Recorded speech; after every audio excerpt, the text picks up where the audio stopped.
Bonsoir, bienvenue dans votre journal des associations avec Jessica. Aujourd'hui, nous vous présentons les actions de plusieurs associations qui ont eu lieu sur cette semaine, ainsi que des activités à faire en famille ou entre amis. Puis nous discuterons avec notre invitée de ce jour, Madame Edith Semani, qui nous fait l'honneur d'être avec nous ce soir en plateau et avec qui nous aborderons le thème de la femme et plus particulièrement le thème de la femme qui s'engage. C'est à Saint-Denis, et plus précisément au parc Capagori, que notre équipe s'est rendue pour rencontrer l'association Coup de pouce, présidée par M.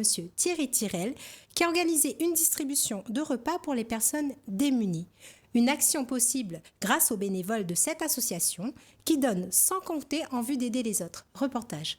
Ce samedi 26 mars 2022, l'association Coup de pouce organisait une distribution de repas pour les personnes démunies avec SEVA International et le Régal des Îles.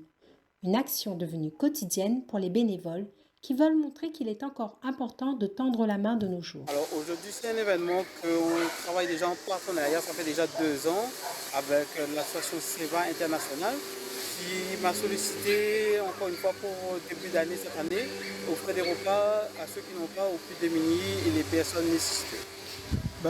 On se rend compte actuellement que de plus en plus, on a beaucoup de jeunes, on a beaucoup de personnes très en difficulté, les personnes au RSA, on a les personnes âgées qui vivent avec une petite retraite et les personnes handicapées qui n'ont pas à manger pour finir leur fin de mois. Et c'est surtout qu'il y a des personnes qui mangent un seul repas par jour. Donc c'est très difficile de voir cette misère qu'on a encore aujourd'hui.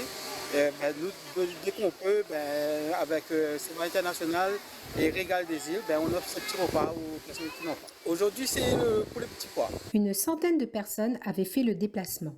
Ne plus avoir honte en partageant un bon repas, voilà le message véhiculé par l'association. Qui dit repas dit aliments et qui dit fruits et légumes dit forcément marché forain, le lieu incontournable de produits locaux de qualité. Et ce sont des hommes et des femmes très investis et qui ont une passion, qui en ont fait leur métier. Et c'est notamment à la Possession que nos caméras se sont posées. Reportage. Le marché forain de la Possession est le lieu où se rendre le samedi matin. Fruits, légumes, produits locaux ou même tisanes, des remèdes naturels bons pour le corps. Dans la famille, nous les tisaniers, de génération de génération en génération, au moment il faut mon grand-mère qui est fait, mon arrière-grand-mère c'est tout, et nous faisons en sorte d'accompagner le monde, d'être de monde. Donc, même si la fin d'argent, c'est pas le plus important, c'est d'ailleurs avant tu ne donnes pas l'argent, si tu veux donner, tu donnes, mais tout le monde.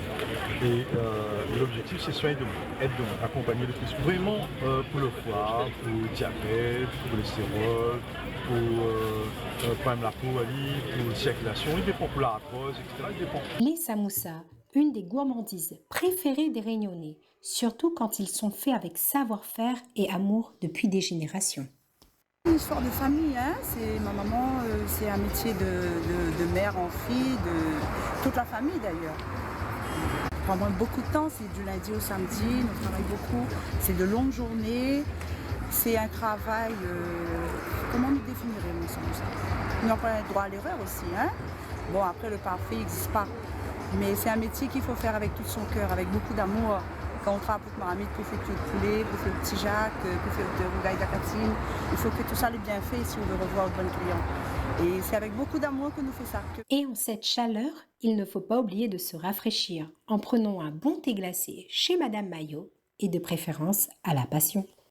Et c'est sur notamment le mot passion que nous continuons donc ces reportages, puisque la passion, voilà le mot qui anime notre prochaine rencontre, Monsieur Daniel V, qui est propriétaire de la ferme pédagogique du domaine Palsade à Saint-André, qui a proposé durant ses vacances des animations diverses, ainsi qu'un partage d'un gâteau longtemps et un concert de Maloya. Reportage.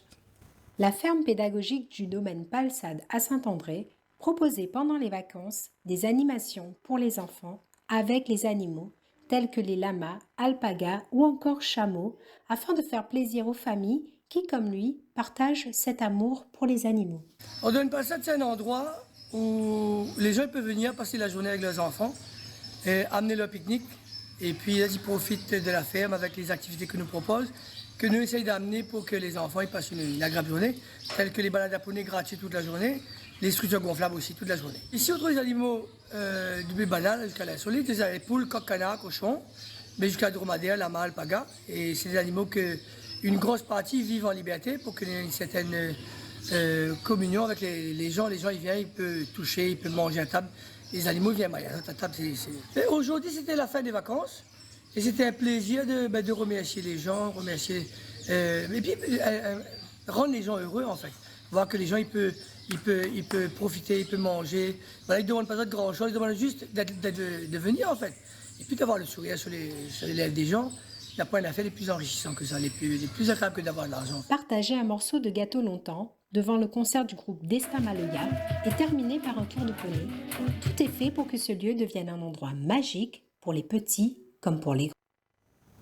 Revenons maintenant à la possession pour vous faire découvrir une activité sportive cette fois-ci, le Shinkyokushinkai, une discipline associée au karaté que le sensei Jean-Michel Magdelaine enseigne aux petits comme aux grands en vue de se défendre et d'apprendre des valeurs telles que le respect, la discipline et l'humilité.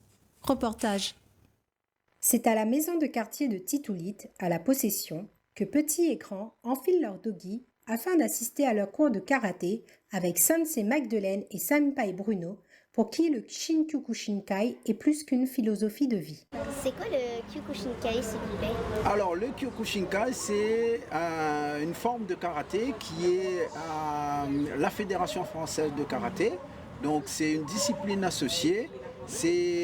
Tous les coups sont permis sauf les coups de poing, visage et coups de coude au visage. On ne frappe pas dans les articulations. Mais quel type de personnes peuvent venir faire du karaté? Alors les types de personnes, c'est tout public, mais on va commencer à partir de 5 ans jusqu'à 77 ans et même plus. Donc c'est disponible et adapté à toutes les personnes. Et on compte actuellement un professeur diplômé qui est à mobilité réduite, qui est Senpai Pascal Astruc, qui est à mobilité réduite et qui fait aussi du Kyokushin.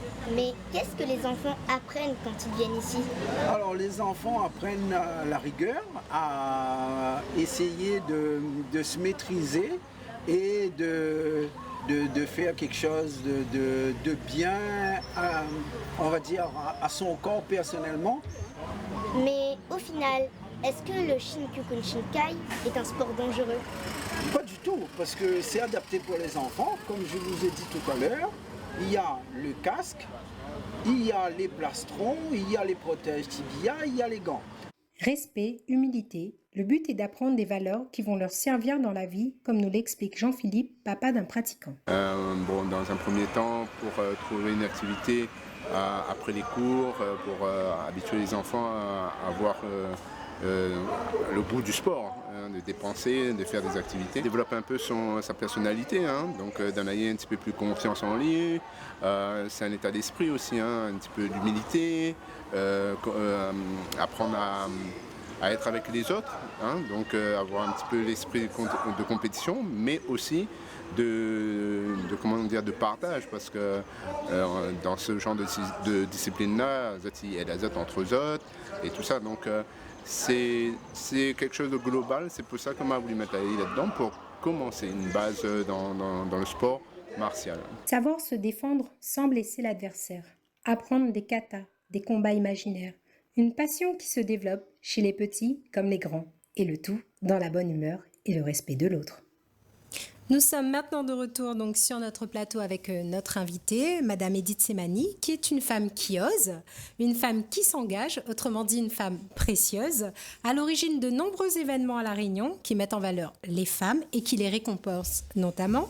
On peut citer entre autres donc les trophées des femmes précieuses ou encore le premier festival du film au féminin. Madame Semani, bonsoir. Bonsoir. Est-ce que vous pouvez vous présenter un petit peu pour nos téléspectateurs ? Eh bien, voilà, oui, effectivement, je suis Edith Semani, je suis d'origine réunionnaise par ma maman, de l'Est, qui vient donc de la partie de l'Est de l'île, et à moitié tunisienne, voilà, un petit mélange aussi. Et en revanche, j'ai grandi et j'ai fait toute ma carrière, on va dire une grande partie de ma carrière professionnelle à Paris, voilà. Et à la suite, voilà, de décision de vie. J'ai tout plaqué et je suis venue avec mes enfants sous le bras à La Réunion pour m'occuper à mon tour de ma mère. Voilà. Et c'est effectivement aussi donc ma maman qui m'a inspiré voilà, tous ces engagements auprès des femmes. Et justement, vous avez un parcours professionnel et associatif assez important.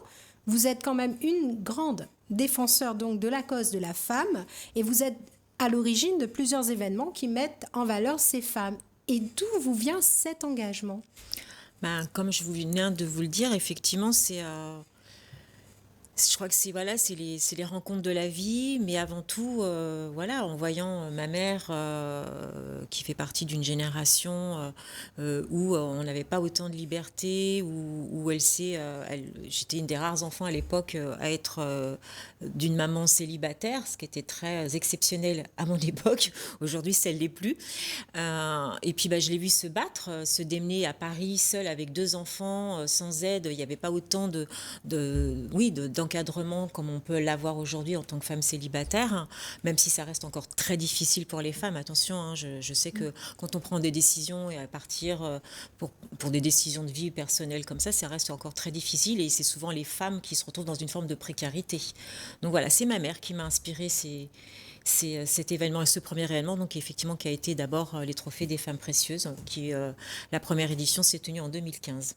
Et Voilà. justement, en parlant des femmes précieuses, pourquoi avoir voulu faire cet événement des trophées des femmes précieuses? Et déjà, qu'est-ce qu'une femme précieuse? Je crois qu'une femme précieuse, c'est déjà toutes les femmes. J'ai envie de dire on l'est toutes. De toute façon, ça reste pour moi, en tant que femme, j'apporte et je témoigne énormément de respect voilà, envers les femmes qui m'entourent, que je rencontre et toutes celles que je ne connais pas. Voilà, on est toutes à avoir tellement de casquettes sur la tête et à se débattre dans un quotidien où on doit être des mamans, des femmes, des épouses, des femmes qui travaillent, enfin voilà, des femmes à la maison, enfin toutes ces casquettes, on doit les mener de front. Et pourquoi? Pour leur dire merci, pour leur donner à un moment donné un coup de projecteur aussi, pour les plus anonymes peut-être. Alors ça mériterait une vie, même plus que ça. Mais voilà, et c'est vrai que je suis arrivée ici, je connaissais personne et je me suis dit, il faut que je fasse quelque chose. J'avais envie de dire merci d'abord à ma mère pour tout ce qu'elle m'a inculqué. Je note dans vos différents reportages des mots qui résonnent, le respect, le partage, les mains tendues, la générosité, enfin voilà. Et je pense que c'est infime, j'ai l'impression de faire quelque chose, c'est pas énorme, mais je le fais comme tous ces gens qui sont dans des associations que vous avez, que vous présentez au fil des semaines. C'est un petit travail de colibri, mais il n'y a pas de petite action. Donc voilà, c'est une façon à moi de contribuer à défendre la place des femmes. Voilà. Et justement, donc on va rebondir sur le mot film, et on sait que vous êtes donc à l'initiative de ce premier festival au féminin donc, qui s'est tenu à La Réunion. Et pourquoi était-il important de parler de la femme dans le cinéma et plus particulièrement de la femme noire? Alors, parce que ça reste un milieu très masculin, le milieu du cinéma, le milieu des festivals, c'est souvent tenu et dirigé par des hommes. Et là, on vient d'apprendre il y a quelques jours de cela que le Festival de Cannes allait être maintenant dirigé par une femme. C'est la première fois. Donc ça, c'est déjà une première. Et voilà, donc moi, j'ai voulu, à travers mes premiers engagements qui sont donc les trophées des femmes précieuses, continuer sur cette cause qui est la place des femmes. Et étant une amoureuse du 7e art, j'ai un peu associé les deux, mais c'est vrai que dès la première édition des Trophées des femmes précieuses, j'avais mis en place déjà des projections de films déjà engagées, et c'est déjà depuis 2015 que je projette des films. Et à la suite, on va dire, j'ai envie de dire un pari avec Sonia Roland qui a été la marraine de cette édition. J'ai lancé le festival du film au féminin. Donc, et c'est comme ça que c'est né. C'est un petit peu sur un coup de bluff avec Sonia. Et c'est parti. Et j'ai dit chiche, chiche, chiche. Et voilà. Et la femme noire, parce que aussi, là aussi, Sonia est liée à ça. C'est-à-dire qu'à un moment donné, j'avais pas pu faire les trophées et j'ai voulu donner en tout cas, rendre visible cette démarche qu'avait eue Aïssa Maïga avec le livre Noir n'est pas mon métier, qui justement qui mettait un peu le doigt dessus sur la difficulté de ces femmes actrices d'avoir des rôles ou même alors je parle même pas de réaliser, mais en tout cas dans le milieu du cinéma. Et tout ça a fait que quoi. Et c'est vrai que j'ai aussi envie d'avoir ce message-là auprès des femmes de La Réunion, parce que c'est complètement légitime aujourd'hui de trouver sa place en tant que femme noire, femme, parce que de toute façon, à partir du moment où on ne rentre pas dans des cases, où on ne rentre pas dans les standards, on est déjà un peu mis de côté si on n'est pas ceci, cela. Voilà. Donc c'est un petit peu mon cheval de bataille. Voilà. Mais ce n'était pas totalement réservé qu'aux femmes, puisqu'il y a aussi des hommes précieux. Il y a des hommes précieux, il y a des hommes... et puis d'ailleurs, pour preuve, il y a eu des parrains hommes sur les éditions. Les hommes viennent, les hommes soutiennent ces événements, parce que les partenaires, ce sont aussi il y a des hommes qui sont derrière et qui s'engagent. Donc voilà, non, c'est vraiment des gens qui sont engagés aussi émotionnellement et pour la cause et la place des femmes, le droit et l'égalité tout court, quoi. C'est vrai que c'est une cause, en fait, où il y a encore beaucoup de choses à mettre en place et où il y a encore des inégalités. Et du coup, qu'est-ce que vous allez faire dans l'avenir par rapport à cette cause que vous défendez? Quels sont vos projets pour l'avenir? À travers notamment le Festival du film au féminin, où toutes les matinées, voire les après-midi, sont dédiées aux projections auprès des jeunes, aux scolaires. J'ai déjà rencontré quelques élus à La Réunion, et c'est vrai que je souhaite m'inscrire dans des actions beaucoup plus récurrentes auprès des jeunes, parce qu'on s'aperçoit de toute façon que les jeunes ne lisent plus, ils sont tous avec des écrans, que l'image aujourd'hui, c'est vraiment ce qui percute de manière plus significative auprès des jeunes. Donc voilà, et plus il y aura une récurrence, plus il y aura des messages, parce que comme on dit, répéter, c'est enseigner.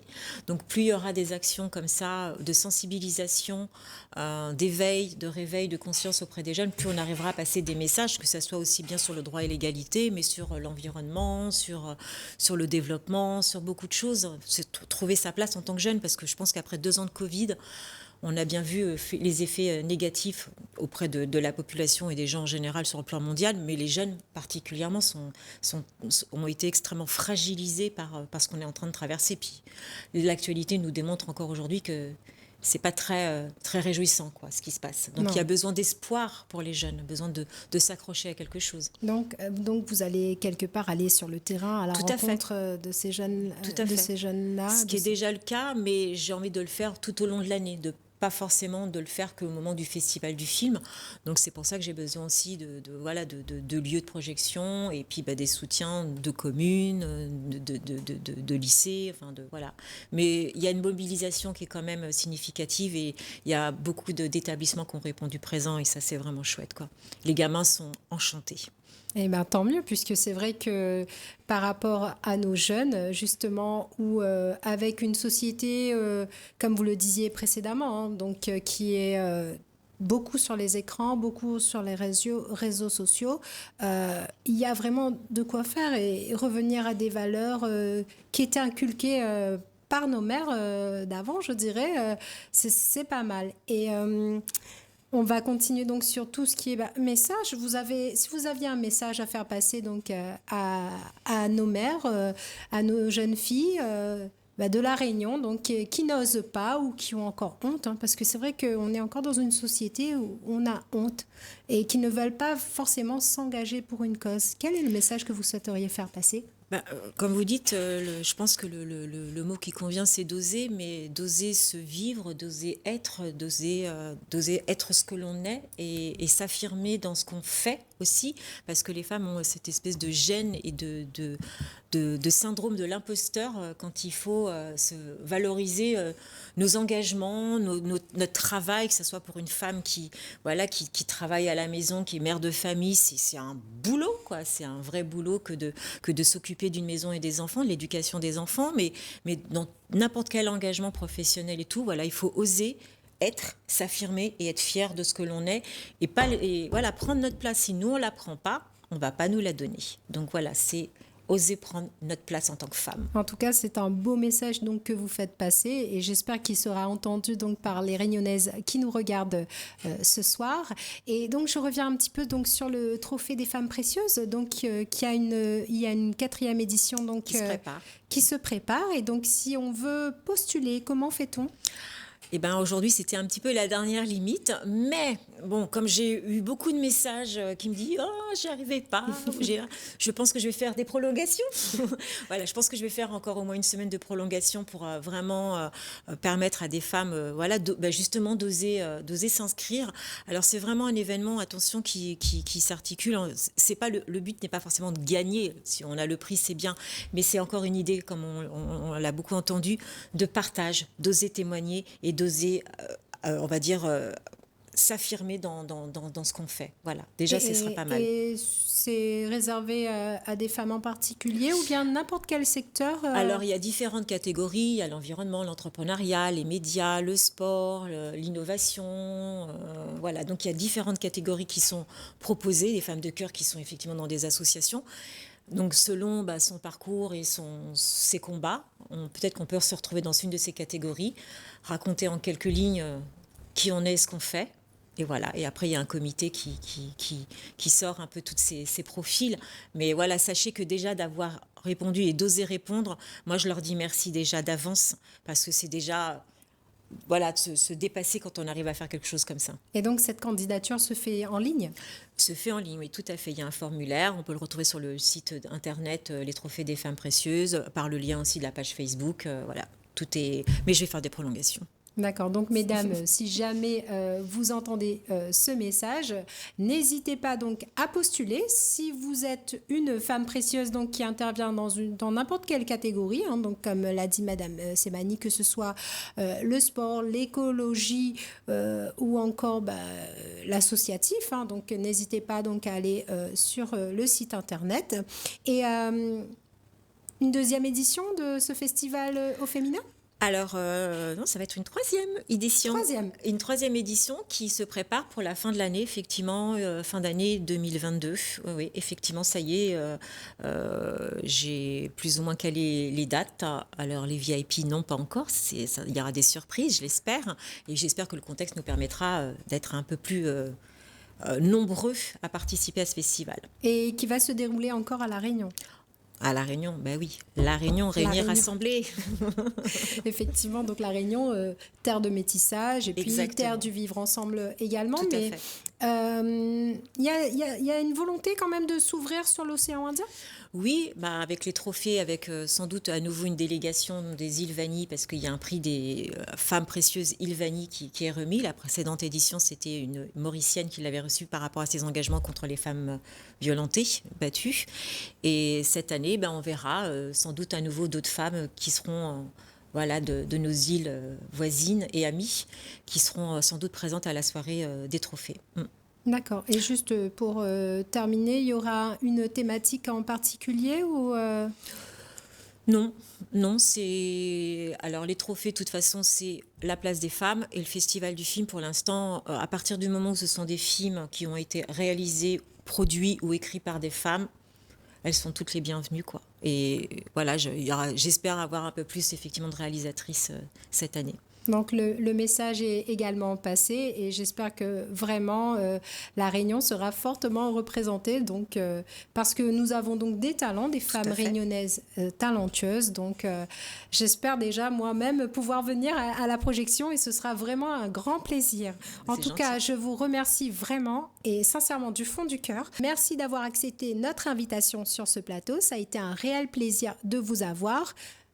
Vous comme moi, nous sommes des femmes donc qui nous engageons et c'est vrai que le sujet de la femme est un sujet qui me tient à cœur et j'espère que d'autres femmes comme nous oseront s'engager pour défendre cette cause. Nous sommes donc arrivés à la fin de ce journal. Je vous souhaite une agréable soirée sur Télécréole.